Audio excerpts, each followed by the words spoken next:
देखिए इस क्वेश्चन में कहा क्या है, a cricketer hit a ball and it possesses kinetic energy E, ball makes an angle 30 degree with horizontal. ठीक है ना, बॉल को कैसे थ्रो किया है, हॉरिजेंटल से 30 डिग्री के एंगल पे, है ना।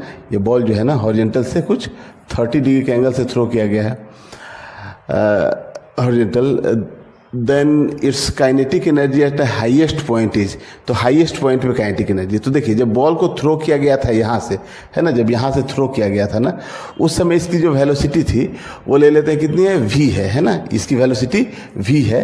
लेकिन जब ये मैक्सिमम हाइट पे पहुँचेगा तो इसकी वेलोसिटी कितनी हो जाएगी, v cos थीटा हो जाएगी, है ना। तो देखिए आपका जो ई दिया हुआ है, काइनेटिक एनर्जी जो ई है ना, वो कब का है, जब हम लोग बॉल को यहाँ से थ्रो किए, तो उस समय फॉर्मूला क्या लगाएंगे हम लोग, half m v square, half m और वेलोसिटी का स्क्वायर।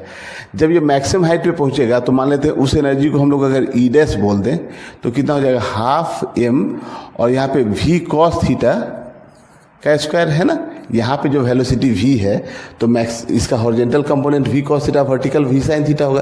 तो नेट वेलोसिटी v है तो हम लोग हाफ एम वी स्क्वायर कर रहे हैं।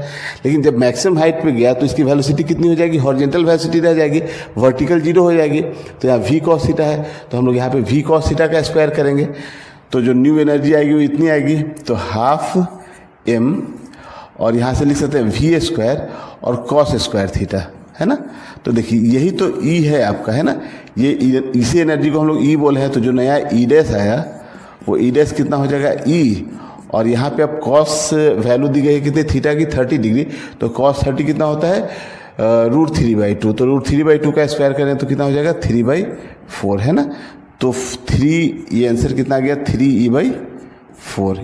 ये आपका नया एनर्जी जो है ना वो आ जाएगा। तो 3e/4 कौन सा है, ये 4th ऑप्शन करेक्ट है। ठीक है।